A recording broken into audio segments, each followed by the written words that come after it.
We're going to kick today off with a little poll. So by a show of hands, I need people to own up. Have you seen the roast of Tom Brady? Yes or no?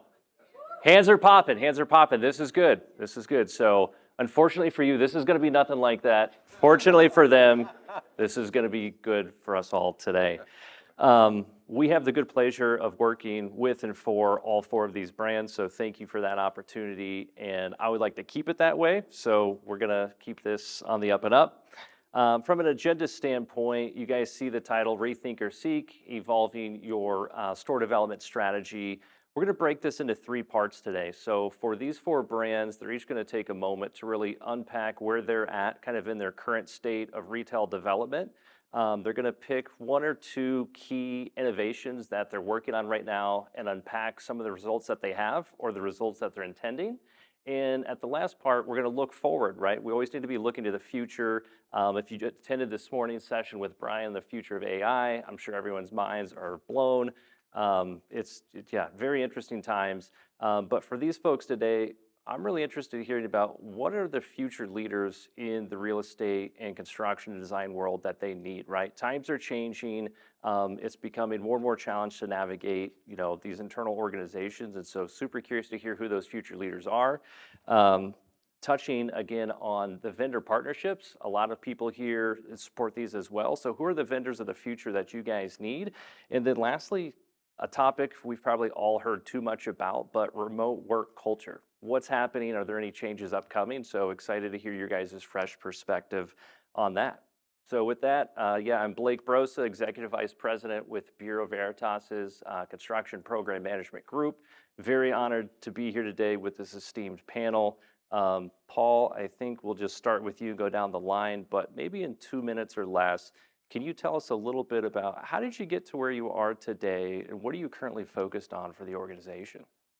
Yeah, so hello everybody, Paul Calderon. So my background is I'm actually an architect. Did my undergrad at Ohio State, my grad school at Michigan, then I went and worked in architectural firms, aspiring to design high-rises, only to find out that most architects that had the job that I wanted were 45, 50-year-olds, young and up-and-coming architects. So that didn't feel too good. And then I took a job with a consulting firm in Detroit, only to learn that 70% of what they did was retail, especially focused on retail strategies. We got hired to develop a new store format for Target. The folks, I learned to love Target. Target learned to like me. I won't say love, but I ended up spending 12 years at Target, then 12 years at Kohl's, 4 years at Burlington, then the last 4 years here at Five Below. So that's kind of been my journey. I think what I've learned over the course of that many years is it's an incredibly small industry. It's a tough industry, very dynamic. You got to love change. You got to be adaptable. And, as you learn, you end up kind of learning to know a lot of people throughout the industry because the paths cross so much. I saw Paul walking through the halls. Everybody was shaking your hand. I met some people that yes, there's quite a few people I know, including some of the folks here on the panel. We have a lot in common. With that, I'm going to pass it on. Good morning, everybody. Blake, thanks for having us. I'm Amber Koehler. I work for Target. I'm the VP of Construction. I sit within our properties department, which is part of our operations pyramid at Target. I grew up in a log cabin and also wanted to be an architect at the age of 7. Went to the University of Minnesota, finished my architecture degree, had a lot of internships doing a lot of CAD, and recognized really quickly that maybe AutoCAD wasn't going to be the most fulfilling thing for me. So I found construction project management and have spent the bulk of my 22 years at Target in construction, but I have also done about a 7-year stint in store design. I've done a stint in strategy and operations, and so I've had lots of different roles, but I'm currently leading the construction team, which is a team comprised of project management, field leaders, environmental, regulatory compliance experts, cost estimators, really talented problem solvers, and there is never a dull moment. Beautiful. So I'm Brad Rogers, SVP of Real Estate and Construction at Tractor Supply. I knew pretty young I wanted to be in real estate. I grew up, my dad was a real estate attorney, worked with CBL way back when, building malls, and so I always loved that. I took a little bit of a detour and went to law school, so don't hold that against me. I am a lawyer by trade. After law school, I ended up with a small chain called Family Dollar. So 20 some odd years ago.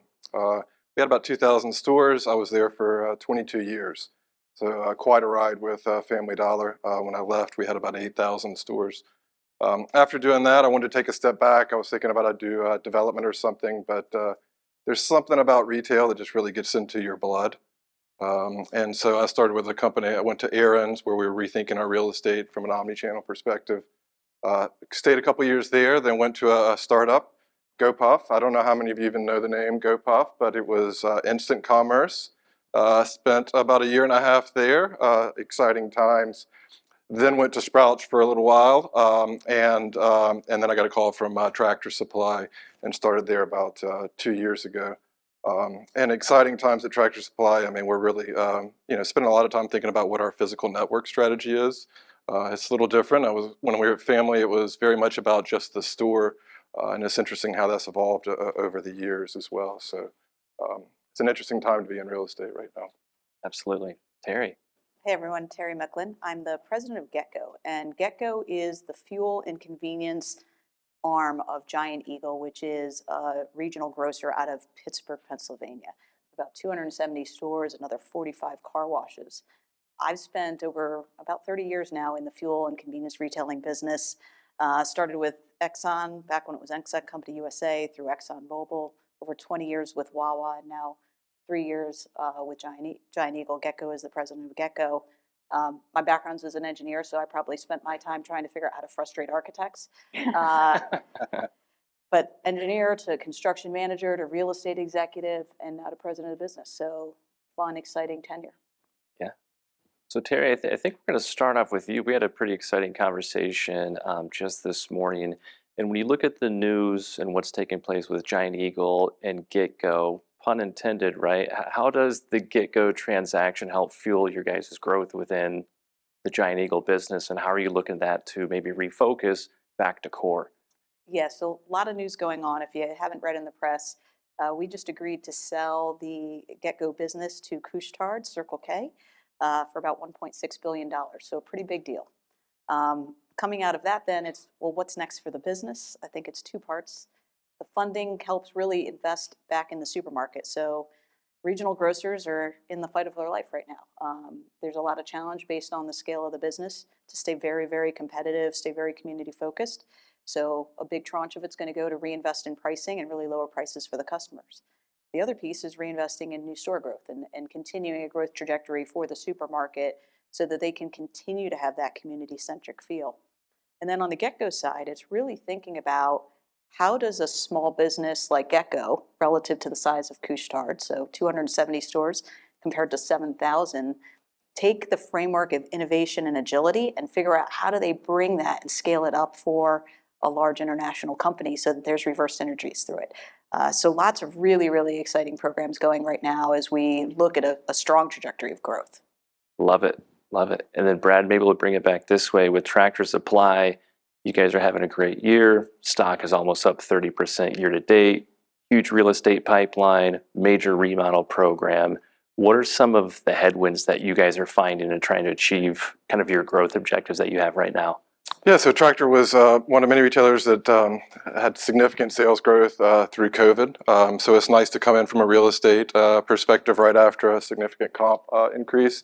So ramping up growth from 60 to 70 to 80 this year, 90 new stores next year, and over 275 renovations, including garden center additions as well. So a lot on the plate there.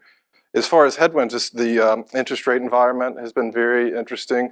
The majority of our new stores are ground up development, and we use developers, so it's been interesting to navigate that. So one of our focuses over the last couple of years has been moving from a build-to-suit program to fee development and self-development, where we really can start taking more ownership of our control of the process. leverage some of the financial strength of the company, make sure that we're designing the stores right and that we're getting the product that we want to get. We're delivering that to operations. And I think as we start to evolve, it would be procurement, starting to leverage our purchasing power so we can drive down cost as well. Excellent. Amber, you guys have just come off a huge wave of remodels over the past several years. You're looking to new store development as well. Similar challenges as Tractor Supply, or how have you had to retune kind of your new store growth engine and rethink, the city Target days, going into urban markets versus what's working for Target now? Yeah, it's exciting right now. There's a lot of growth on the horizon. From a remodel strategy, we've gotten through half of our chain, so we are not done. We do not get to declare victory. There's a lot of stores, and some of you unfortunately probably shop some of them that need a remodel, and so we are actively working on those plans to get through the bulk of the chain. And then we are on a path to build 300 new stores, and so the new store portfolio has changed. And so, I've been at Target for the days when we were doing 100 new stores a year. We were remodeling between 30 and 50 stores a year. And we had a prototype and we were cranking. And of the past maybe 5-7 years, it's been a focus on smaller formats, getting into much more dense urban areas. That part of the portfolio will remain, but we will be adding bigger boxes again. And so we'll be going to kind of ground up build, some self-develop, some developer delivered pads. And so that's a really exciting time. And I'm looking forward to getting all of our muscles rebuilt, to have the discipline, to have the structure and the process to snap the line, here's the prototype, here's our change management process. And so we can efficiently get to building out more new stores because there's a lot of excitement and growth opportunities out there. Fantastic. And then Paul, from Five Below's perspective, you guys have been a Wall Street favorite for quite a few years now, right? Trading over almost $200. There's been a setback in the stock over the last few weeks. How are you guys looking at that? Does anything change from an investment strategy? Are you guys still full bore 200 plus remodels, and kind of what's that reinvestment strategy look like? Yeah, so there's a lot of really exciting things happening. I would describe ourselves, we're still sort of in this young entrepreneurial stage of a company. Our growth has really been the focus for the past few years. So it's growth, growth, growth.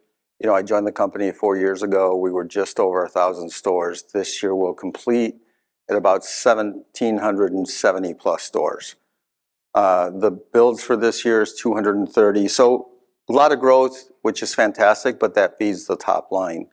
As we mature, we're also realizing that we need to leverage the fleet to help drive comp sales. So how do we find retrofit projects that are scalable and can really help drive that comp sales growth line? So what we did is we've got the Five Beyond shop concept, which is, our commitment to the consumer is Five Below. So we did some test stores which was 5 and 10. That evolved to 5 and Beyond, which is a fantastic strategy because now that allows us to deliver value at a higher price point, which really excites the customer. We've had great response to that. We started about 26 months ago with the first shops. As of now, we're sitting at about 75% of the fleet that has that. And then the third piece of our business, which is something that as we are growing to becoming a mature company, is how do we maintain the fleet relevant and updated? And that requires a lot of discipline and a lot of investment because it can be really difficult to validate that that it's financially compelling. But we've all seen a number of retailers who haven't done that and the outcome of that kind of approach. As far as the street, I think next year, we announced we're going to pull back from 230 new stores this year. Next year, we're looking at 150 to 180. But although we are going to pull back in quantity of stores, the expectation of quality is going to increase. So we are going to expect that every store is going to be financially viable. We're a very fortunate company in that our strategy is very solid. So if you want to invest in a stock, look at Five Below. The formula works. It's proven. We dipped down from close to $200 to just over $65, and right now that stock share is sitting at over 90. So we're going to bounce back. But I think in that prospect, next year the program will be a little bit smaller, partially because of the focus on quality over quantity. And then we're also rethinking what is the best approach to really leverage 5 and beyond.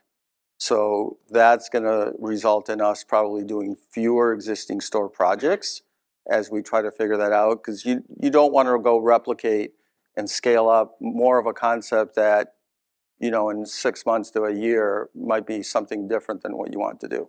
So you said something interesting in terms of maintaining relevance with the customer, right? And so when you look at, the other established brands like Tractor Supply, for example, Brad, what are you guys doing to make sure you're staying relevant and really pushing the envelope with your customer base? Yeah, that's a great question. We were talking about a little bit that earlier, it's very easy to become a commodity in retail. So I think one of the things that Tractor has done really great is just a laser focus on the customer. And you'll hear our CEO say that we're not moving away from the customer and becoming more efficient. We're actually doubling down on our service levels. And so we think of the real estate, the store as our touch point for the customer, right? So when a customer comes in, we want it to feel almost like home. And you walk in, the manager. We often say we hire our customer. And so there's a personal relationship there that brings them back to the store, while also supporting from a store level the e-commerce perspective. We think of ourselves as agnostic and how you want to purchase, but truly a store-centric culture, customer-centric culture. And when we got a chance to speak a few weeks ago, I was super intrigued to learn that self-checkout for Tractor Supply is not a key issue. It's funny, you'll see them if you walk into a Tractor. We have the self-checkouts over there. There's usually nobody over there. Why? Because they're walking in with their dog. The store manager knows the dog's name, talks to them, pets the dog, gives them a treat. And so a big part of the shopping experience in Tractor Supply is that interaction with our store managers and the team members in the store as well. Yeah. And looking at that from maybe a different customer demographic and where your stores are physically located, Amber, how is self-checkout, resonating within Target? What are some of the challenges you guys are seeing? And what are some of those, obstacles you're having to navigate at the moment? I think we're no different than any other retailer trying to figure out how to deliver efficiently for the customer. And striking that right balance of when somebody wants to have a conversation, when somebody wants to, shop the store and experience the store versus when they want to get in and out, or when they want their order in their trunk or on their doorstep. And so there's just this balance we're trying to find, and I think we're still very much in experiment mode and understanding every store behaves quite a bit differently. And so empowering stores to navigate that is, I think, the future, right? Like we have to be, we were talking earlier about, balancing how do you need to scale, but you need to be agile. And I call it like the duality of the artist and the operator. And so that high touch model matters a lot when the customer is ready for that. And there are lots of other moments when they want their product now, literally now. And so how do you make sure that you can toggle between the two is, I think, if anybody has the secret sauce, let me know. Paul? Well, I think a lot of the same. I mean, we're a dollar strategy. We just happen to be a very, very nice dollar strategy, which, we service a broad customer base. A lot of the customers shop us because it's fun. Some of the customers shop us because it's necessity. I think shrink has really hit a lot of retailers hard. So our goal, and there's a lot of commonalities, our founder always says, start with the customer, work backwards. And when you approach it that way from a checkout experience, it really varies. If I'm in the store and I'm buying 2 items, I don't want to wait in line for, 8, 10 people to be checked out. So I want to use my self-checkout. If I have a large basket, I probably want some assistance. So I think what we're learning is, part of it is a combination of the science, which is the metrics of what stores have high shrink for a number of different reasons. Part of it is the service. It's probably not all of one or all of the other, but we're sort of landing with a hybrid model where we provide both experiences for the customer. So this is the part where we get to go another layer deeper, right? And we go back to rethink or sync. What does that mean to your brand? And what are some of the most impactful innovations that you at least see on the horizon from your retail organization's perspective? And if you're putting your poker chips somewhere, where do you fundamentally believe in your gut that you guys need to go? And so I'll actually open that up to all four of you because that's a lot to unpack. I'll jump in. Go, Terri. As we look at it, it is about customer first, right? And this introvert economy piece that we've been talking about that Brian shared with us, it's how do we engage and talk to the customer a little bit differently these days, and what technology or what innovation is out there that's going to allow us to do that. So, as I look at what's available to us today, retail media probably jumps to the top of the list.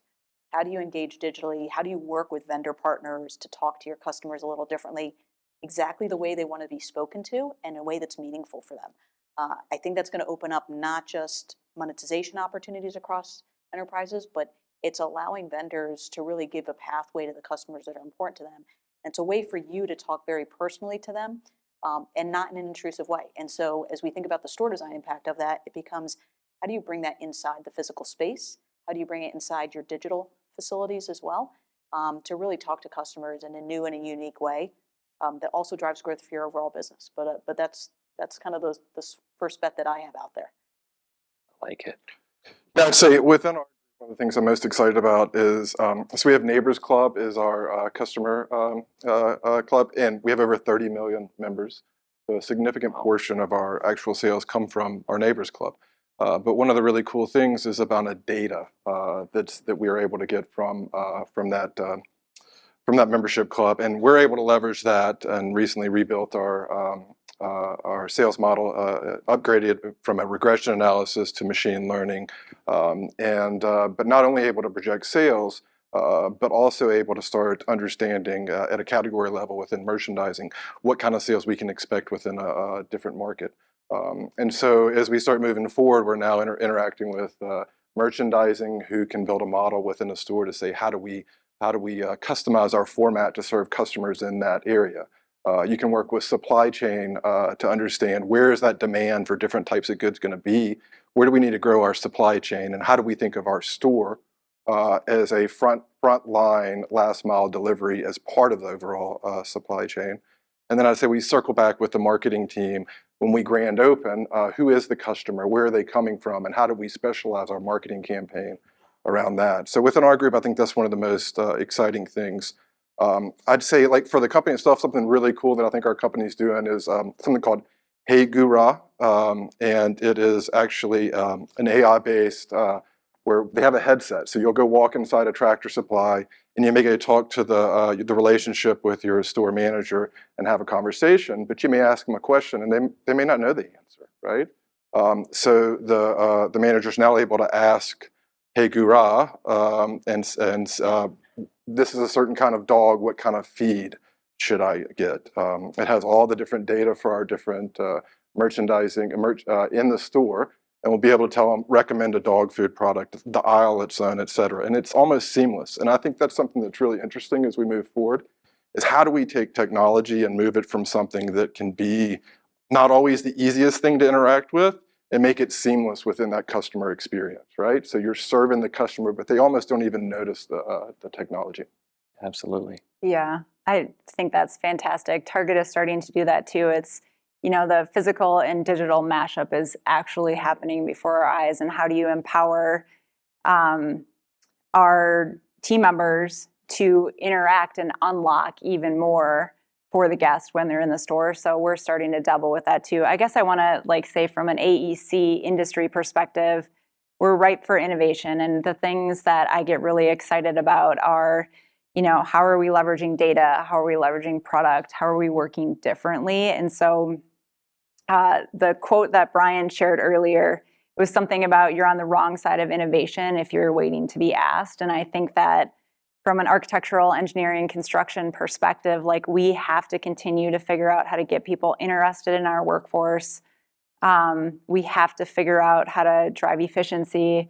We have to figure out how to deliver consistently on time and on budget. And those are like ideas that drive more on time, more on budget are what fuel the business to get into more NDAs and figure out all this other stuff that I'm not privy to, because they just need to trust that when it's time to deploy, they have a team that can deliver speed to market.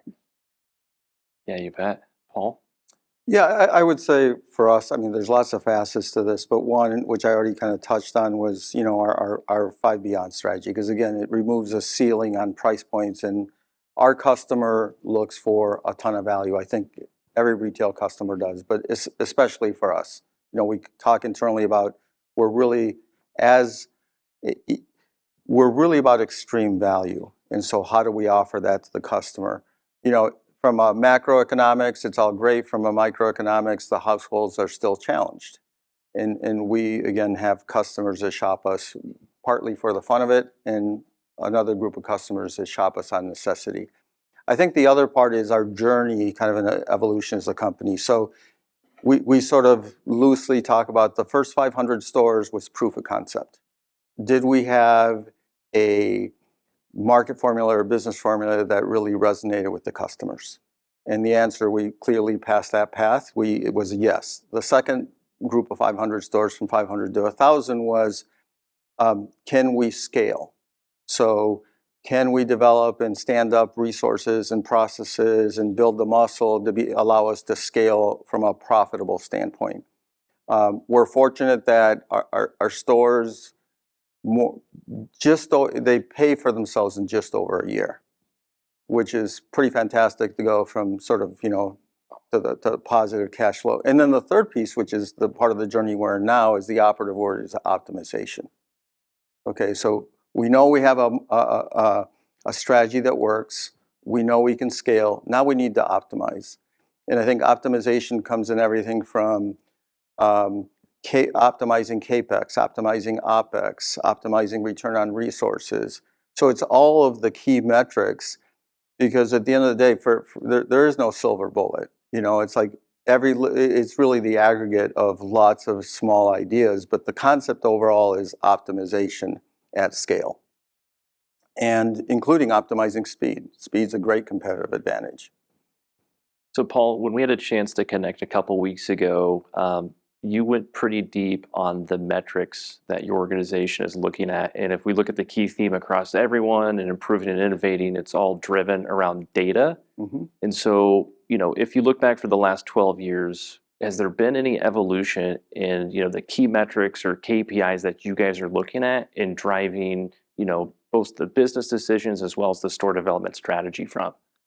Absolutely. I have had the fortune to work for some really great companies, including Target, Kohl's, Burlington, and now Five Below. And in that, I've had some great bosses. And one of the bosses I had didn't really know much about property development, but he was a really smart person. He was from a logistics background. One of his simple MOs was, if you can't measure it, it doesn't count.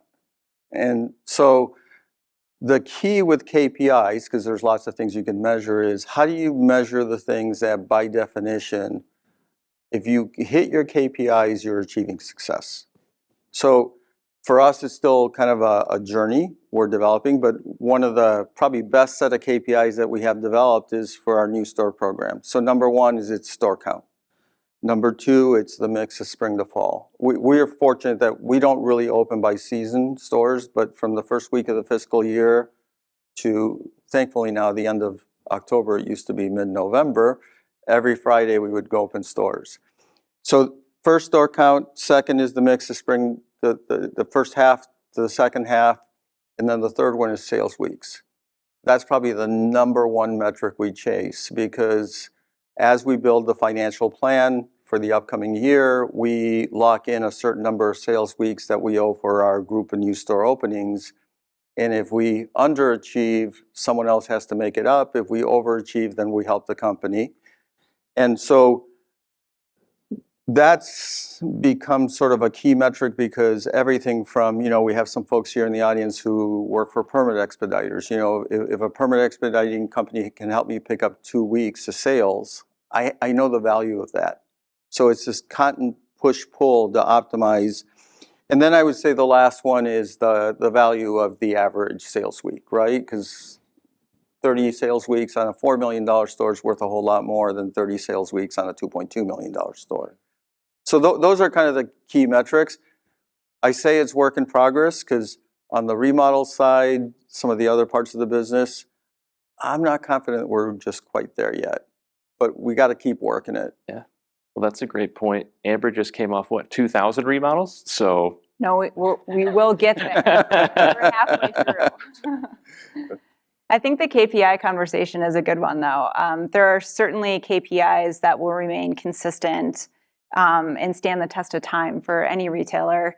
One of the things that I've been noticing is trying to break down the silos. And so we have, we're rich with data. Well, what are we doing with all of that data? And as you think about this, this mashup of stores providing an experience, but also leveraging all of your assets to deliver what the guest wants, when they want it, where they want it, you have to also think of yourself as a logistics operations as well. And so how do you take very siloed parts of the organization and start to think of all of your assets as an ecosystem? And so your store is functioning as a mini distribution center, and I'm not using all the right vocabulary to describe this, but at the end of the day, we have very siloed areas of experts across the enterprise that we have to come together and work differently. And so identifying how do you evolve your KPIs to be more holistic, to truly be more end-to-end, is kind of a journey that we are on and something that I think is really hard, but also really exciting. Yeah. So we'll come back to, again, those leaders, right? Who are those people helping,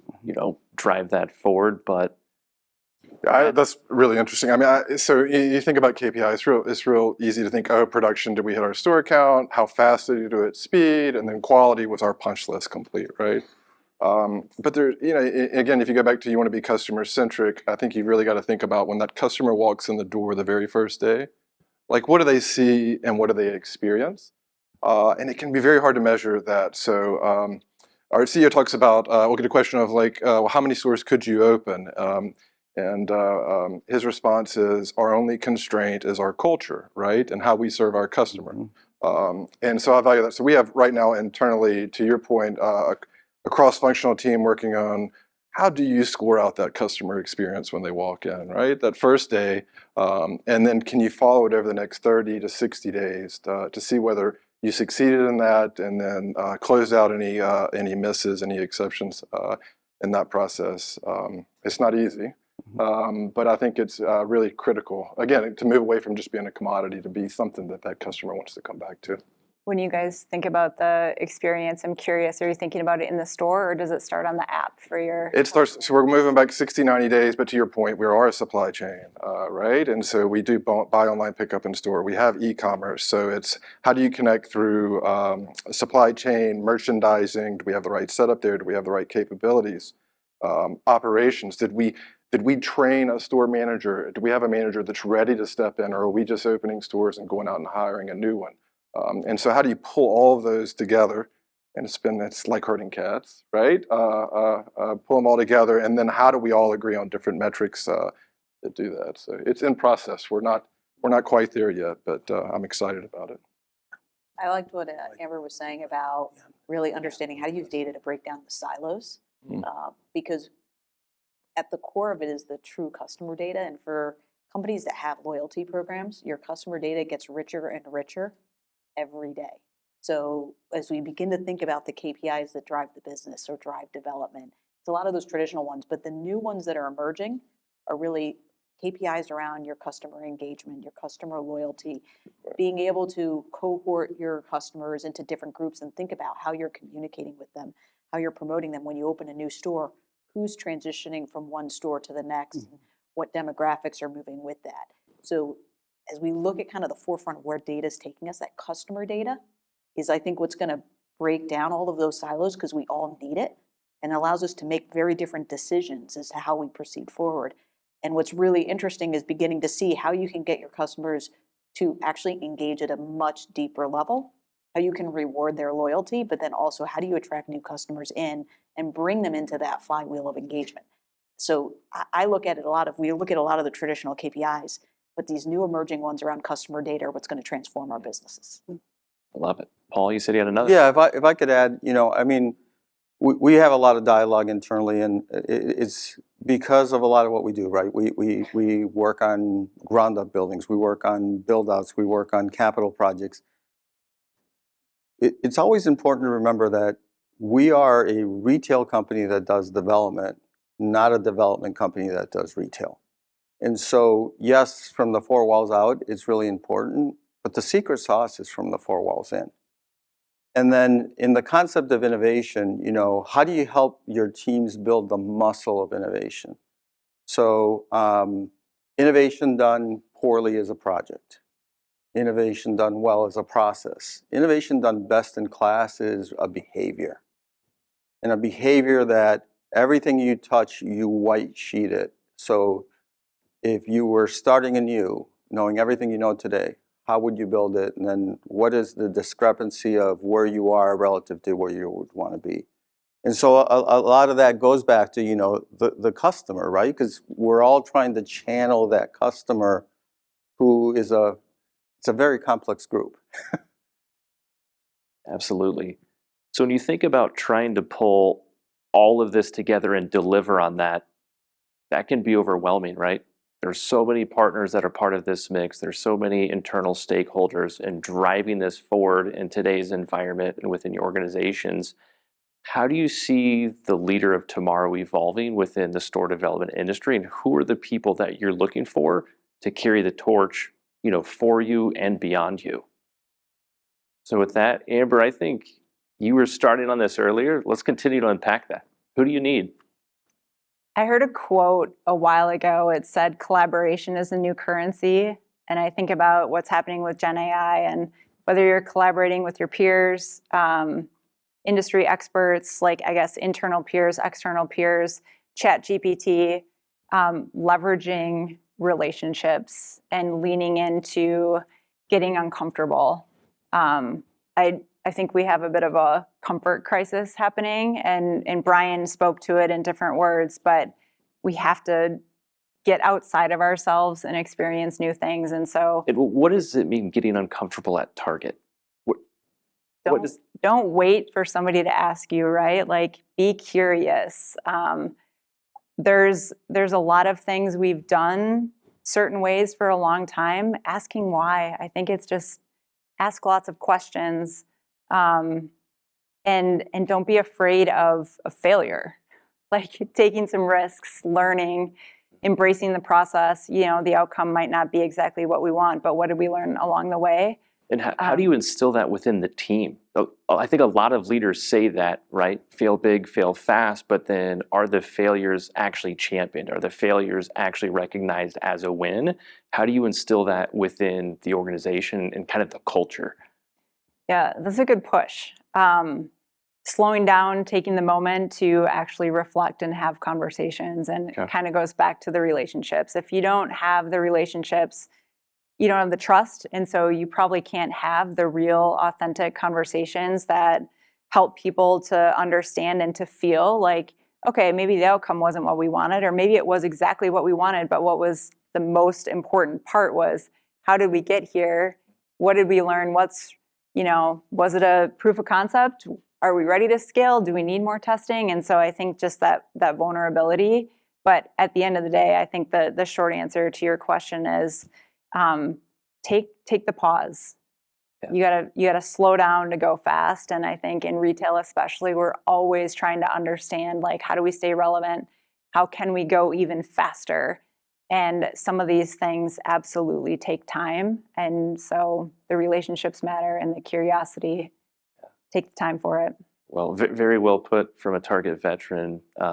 Brad, you've now been at Tractor Supply for a couple of years, rebuilding the team, re-energizing the team. What does the current environment look like for you and the leadership that you have on your team? That's an interesting, Tractor Supply has been around for 85 years and been very successful.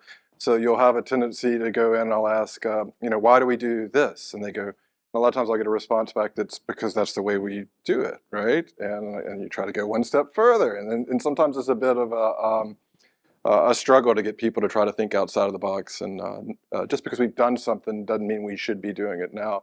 I think part of it is probably time. To your point, we get so lost in the production and the day-to-day and the deadlines that it's important for us to take some time, get some teams together. I think cross-functionally, some diversity in there is very important. To have some conversations on, hey, does this make sense? And what could we do? And get some different ideas as well. Yeah, we've rebuilt the team. I'd say one of the other challenges as far as kind of future of the workplace in real estate is I've been in 25 years here now. So if you go through those 25 years, 07, 08, we started losing a lot of talent within our industry that left. You then go to COVID, we lost more talent in the industry that left. And as you sit here now and you try to hire, like it can be tough to find people earlier in their career that are just passionate about real estate. So I think one of the things that is important to maybe look outside of real estate sometimes, whether it's in a merchandising department internally or marketing or somewhere else, but just bring in somebody who is passionate about learning and is passionate about growing and being successful and helping the company. And you kind of bring them in, and it's amazing what somebody like that can do. And to push on that, right, I think from our, the vendor side of the fence, we are seeing that a lot, right? And that's taking place. What do you guys see as a good recipe for bringing those folks up to speed in a very technical AEC world that is coming from sometimes a non-technical background? Yeah, for me, it's career progression is important. Working through it right now is like, how do you create that within your org to create entry-level positions that have exposure to different points within there? Make sure that we have clear processes in the way we do things, so there's a learning ability on that as well. And then we leverage outside companies. If we don't have the skill set, then we'll leverage an outside company that does have the skill set, and we'll learn from that outside company. Mm-hmm. We may bring it back in-house at some point, but that's another way we've done it as well. I like it. Terri, any thoughts? Well, going back to the first part of the question, and I think this plays on the same themes that Amber and Brad were saying, is we're looking for leaders that are willing to contribute a little bit of positive chaos. And there's two parts of that, right? The positive piece is what Amber was saying. It's around demonstrating empathy, relationship development, and a willingness to manage conflicts, right? There's a huge conflict avoidance in a current, and a lot of people that are coming through just because they're available to them through digital connections. But if you want to actually drive a business forward, you need to mediate conflict in a meaningful way. And then the chaos piece goes to all of the innovation piece. You need to be willing to learn from what you're doing. So we just kind of deploy this philosophy that says stack the wins. No matter what you've done, you've learned something, right? There's a win to pull out of everything you do. So every project has, going back to the old world, it would have been lessons learned or after action reviews, but we're just talking, how do you stack your win? Like, what is the one thing that you're going to bring forward to the next project, to the next activity that you can then build upon? And I think taking those things together really helps create that leader of the future. And then when you talk about the partnership, right, like you're looking for partners that bring that same type of energy and approach to everything they're doing, whether you're doing it in-house, whether you're using a third party. Something's not going to go perfectly, right? Right. What are you learning from that you're going to bring back to that next evolution? And did you take a risk? Did you embed a little tiny bit of chaos into it that keeps you away from doing something the way you always did it? That's kind of the roller coaster you're trying to create for your teams to get them out of their comfort zone, to get them into this very agile environment where they're trying new things and helping drive the business forward. Yes. I like that, chaos. Yeah, Embrace I want to the come back chaos. to the creative chaos piece because I'm really curious in your guys' perspective how the physical workplace plays into that and being able to have face-to-face, genuine person-to-person connections and interactions versus interacting over a phone, over a screen. But before we do that, I think this is a great point to talk a little bit about, Brad, you brought it up, we're going to grow our folks internally, but we have to rely on outside partners.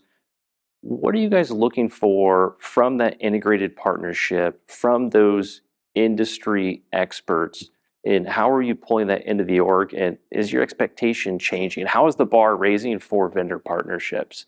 Paul, I think you had brought this up as well, but I'd love to open it up to anyone that wants to take it. Yeah, actually, if I could add my spin on the talent piece Yes, before we go please. there. Please. So, look, we talk internally about culture beats strategy all the time. It's your culture that beats strategy. It's one of the reasons I joined Five Below. Was really attracted me to that was the culture. The other part is the culture starts with you. So you as a leader have to model the behavior. And so I will preach a little bit about what I aspire to. Whether I actually do that, you got to talk to my team. Because ultimately, I know what my intent is, how it happens. Really, they're the ones who live with it. And I think the future leaders are going to possess a great balance between what I would describe as three things. Because the days of the leaders from my parents' generation of the big personalities, the loud folks, the folks who used to pound on tables. I think the leaders of the future are people that you want to work with and they want to work with you. And so they possess a great balance between humility, confidence, and especially empathy. Because a lot of what happens in a multi-unit kind of retail company or complex matrix organization is it's the cross-pollination across all departments. Nothing happens in a silo. And so what I look for in folks that I'm trying to recruit into the organization are folks that I would describe as athletes. And sort of the traits that I look for are things like curious, very, very important, Go find it out. Don't look for someone to bring it to you. Innovation, for kind of what I mentioned earlier before. Adaptability, nimble, fast, and lastly, resourceful. And, as I say to my team, my job isn't to have all the right answers. I'm not the smartest person in the world, but my job is to be a really good editor of ideas. And I don't really care where the ideas come from. But that's really my number one thing. So as I have been fortunate to do pretty much every job that reports into me and then had a lot of experiences outside of the property development group is how do you look for things that don't appear to be connected and sort of find a new way to put them together. And so that's, but I would say the common theme for me is athletes, just people who may not have the subject matter expertise, but given a chance, they're going to excel. I love it. Yeah, the business athlete. I love that. So from the vendor perspective, who are those vendor athletes and what are you really looking for? Yeah, so from the vendor community, we run really, really lean, okay? So everybody says they run lean, but we run really, really lean.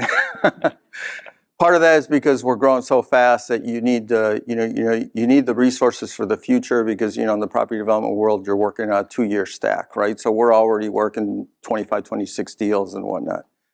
But you need the investment for the future, but you can only afford where you can invest today. So our strategy is to look for fewer but bigger strategic relationships with vendors. Regardless whether it's a general contractor, whether it's a service platform, whether it's fixture suppliers, because it's a lot easier to work with fewer people than more people. Having said that, it doesn't mean it's one, and it doesn't mean it's 100. It's depending on the topic. That count will change. But then when you do that, the key word there is strategic, because if I represent 15 to 30% of a general contractor's business, I now know I've hired the right contractor, but then I can over time hire the right team within the contractors, because if you're evaluating them, they're willing to invest in you. Now, what we also understand is that we're not the sexy client. We're not the one who's going to make that vendor super wealthy. But what we provide is workload certainty. So when the marketplace goes south, We keep you busy. When the marketplace goes north, you can go charge anyone else all the money you want, but then we get in return cost certainty. And so it really is sort of a strategic relationship driven and polished over time. Because just like my own internal team, I mean, I'd love to say I have all A performers. I won't say none of us do, but very few of us do. But you're constantly trying to increase the return of your resources because, the people you hire are some of the most important decisions you make, whether it's internal or external. Beautiful. Amber. I would say a couple things from a vendor supplier perspective. Transparency. I don't want to hear what you think I want to hear. I want to hear what I should know based on what you're seeing with my team, with the business. Would love to hear more ideas. Think about, how do we drive efficiency in the space? What have you tested? What have you learned? What can we learn together? And lastly, just in the AEC industry, like we have a workforce development problem. And so I would love to hear how you play a role in addressing the shortage of resources that we have, because at the end of the day, like we are all in this together, and it's really hard for us to deliver great projects on time and on budget with the workforce kind of challenges that persist in this industry. So there's not any one person that's going to fix it. There's not any one organization that's going to solve it, but us individually, collectively as an industry will eventually tackle this and make this an attractive industry and, share the enjoyment of like all the fun we have in this industry with more people. And so it kind of comes full circle, not full circle, but back to your last conversation or question around how are we investing in future talent and how are we creating the pipeline? You talked about finding real estate talent, like we have to get creative and work together for that. So would love to understand like how, suppliers are learning in that space as well. And Target's done an amazing job championing that in the industry. Can you talk, just 60 seconds on what's the partnership with Paul Robinson and his organization look like? We are actively standing up kind of, I would say, new ways to think about workforce development. And it is, I would maybe more end-to-end, more how do we bring everybody into this? We are launching a new campaign. I don't know if I can quite unveil it yet, but you'll see more of us in this industry trying to create excitement. But we have had partnerships with folks like Construct Reach. What we've learned is there's a lot of organizations out there trying to combat this. And there's a lot that can be done in our communities. And so we're trying to figure out how do we continue to promote more of it. Fantastic. Brad, Terri? Yeah, from a vendor perspective, I think the given is the expertise in your industry. For us, culture is so important to us that if we're interviewing a vendor or we're interviewing somebody internally, it's as much about how you interact and your culture as a company as anything else, especially if you're dealing with our team members. We serve operations, and our expectation is any vendor that works with us has the same thought process. I'd say the final, similar to what you say, is teach us something new that we don't know. We've done it a long time. We're doing a lot of projects, but we'd love to hear ways we can do it better as well. Fantastic. Terri? Yeah, I mean, just spot on across all of those points. When we think about any vendor, they're just an extension of our team. So we're looking for vendors that mirror us, right? That have the same values, same cultural approach, and are willing to work to drive our business forward. And I think just as everyone else said, like the best thing a vendor can do is walk into a room and say, hey, I've got a client that does X. I think that actually could add a lot of value to your business, right? We're looking for new ideas, and we look to our team members to drive that, to be innovative. And you're a team member, right? Like you are part of our company the day you walk through that door doing business with us. And we're looking for you to drive us forward and to challenge us to be more innovative. Fantastic. Extremely valuable feedback for all of us here, either working with you or aspiring to work with you today. We're doing an awesome job on time management. Very good job. So we're about 45 seconds a person left. That's pretty awesome, right? So with that remote work culture, what is going on in 45 seconds or less in your organization? And do you see any changes in the near future? I'm going to get the rest of the panel sometime because mine's really short. So we through COVID, we went virtual. Now we're going back to hybrid. We'll never be back in the office full time. And hybrid to us means our teams, because The beauty of going virtual is we hired talent throughout the entire country. So I've got people spread out, not just construction folks, but architects and whatnot. But for our folks that are within 70 miles of the office, we're asking them to come into the office 2 weeks a month, 3 days each week. But that's really the extent of it. So it's sort of that there's something really important that happens when you get people in the office and you get the interaction, the impromptu. But we feel like that's the right mix for the future, is to have both. I can tell you personally, when I'm at home, heads down time, I get so much more done. But when I'm in the office, I'm also very happy that I'm there. We're human at the end of the day, and human connection means a lot. And so we've been experimenting a lot with bringing people back into the office, maybe meeting in a market and traveling, but making those face-to-face moments matter is what we've really been focused on. And so, yes, there's a lot of people coming back to the office at Target, but we have not made any statement on this is going to be the new future. We are still absolutely embracing to your point, like we've hired some great talent around the country. It's opened the doors to a lot of great expertise, and we want to retain that. At the same time, we need to be together. We need to be, phone call or text relationships and not emails and Slack messages. So more to come, but it's been fun experimenting to figure out what are those moments how do you make those moments really matter when you have the luxury of being together? Yeah, I think of it, this is just an extension of like some of our other conversations we had about talent development and how do we work together, et cetera, and spend a lot of time thinking about it. We're a hybrid work environment, so really let it at department level, you decide how you want to structure your external versus time in the store support center. I'd say there's I think it's really critical to spend that time, and I think there's two things when you don't do that, when you're truly external on video. I think there's two things that you really miss. One is the interaction with other teams. So you get lost in what you do, and we go back to some of the quality and understanding what other people do and how you interact with each other. I think you start to lose that, and so you'll have different people on their teams, but you'll lose that connection. And the second is career progression. I'm in my office a lot, and I'll have a tendency to walk out and really, just to be quite honest, whoever is sitting out there, I'll go talk to them. How are you doing? How was your weekend? I may have a project on my mind, and I have a tendency, for better or worse, to hand that project to somebody that's sitting out there. So I think from a career progression, it's really critical as well, just to have that human interaction and be there in the office at least some time.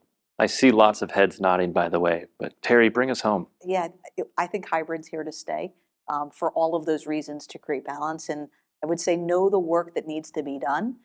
If we go back to the earlier conversation, when I was talking about kind of creating positive chaos, online is great for report outs, sharing of information, but it actually demotivates any sort of conflict, any sort of challenge, right? It's easy to stay silent. And so if you're trying to create some positive chaos in your organization, if you're trying to build things forward, you're trying to be more innovative, that's the time for people to come together and be in person. So use your office time for the work that needs to be done, where you really want to focus on change and growth and dynamic movement. You can use online and those hybrid days, right, where you're out and you're remote, to either be in stores or to be handling the work that doesn't require that type of innovation. Because there's a lot of day job that has to get done too. So I think it's about the work more than anything else, and using your time to create the change you want to see in your organization. I think it's up to us as leaders in some ways to not just, everybody has to come in on a Tuesday. It may be, how do we think differently when they do come in to set up that environment, to go back to we talk about things differently, or maybe that's an open learning environment or something different. Yeah, we speak to that about being present versus presence. It's, if all you're doing when you come in the office is the same thing you do when you're at home, you're not really maximizing that opportunity, because it's really, how do you invest that time to the things that create that interaction with other people and opportunity. So it's really two different types of time.